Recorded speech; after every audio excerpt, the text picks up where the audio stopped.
ప్రభుత్వం చేపట్టిన phone tapping వ్యవహారంపై కేంద్రం స్పందించింది. ఫోన్ ట్యాపింగ్ కు కేంద్రం అనుమతి అక్కర్లేదని స్పష్టం చేసింది. దీనికి సంబంధించి ఎలాంటి సమాచారం ఇవ్వలేదని పేర్కొంది. కొన్ని ప్రత్యేక పరిస్థితుల్లో ఫోన్ ట్యాపింగ్ చేయడానికి కేంద్ర రాష్ట్ర ప్రభుత్వాలకు ప్రత్యేక అధికారం ఉందని తెలిపింది. రాష్ట్ర ప్రభుత్వాల పరిధిలో చేపట్టే ట్యాపింగ్ కు తమ అనుమతి అవసరం లేదని వెల్లడించింది.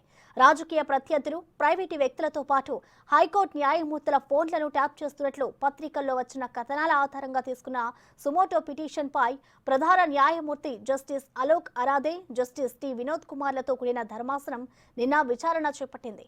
కేంద్రం తరపున అదనపు సొలిసిటర్ జనరల్ నరసింహ శర్మ వాదనలు వినిపించారు.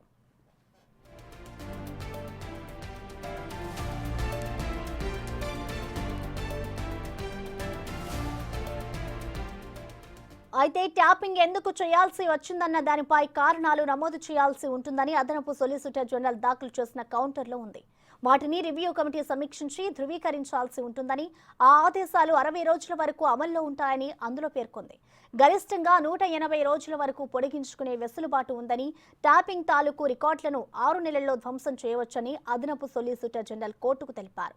కేంద్ర టెలికమ్యూనికేషన్ చట్టం 2023 ఆ ఏడాది జూన్ 21 నుంచి అమల్లోకి వచ్చిందని, ఇంకా నిబంధనలను రూపొందించినందున అప్పటి వరకు ప్రస్తుతం అమల్లో ఉన్న టెలిగ్రాఫ్ నిబంధనలే వర్తిస్తాయని పేర్కొంది.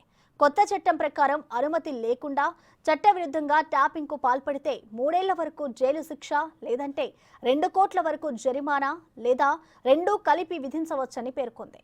రాష్ట్ర ప్రభుత్వం కూడా నిన్న కౌంటర్ దాఖలు చేశామని చెప్పడంతో విచారణను 3 వారాలకు న్యాయస్థానం వాయిదా వేసింది.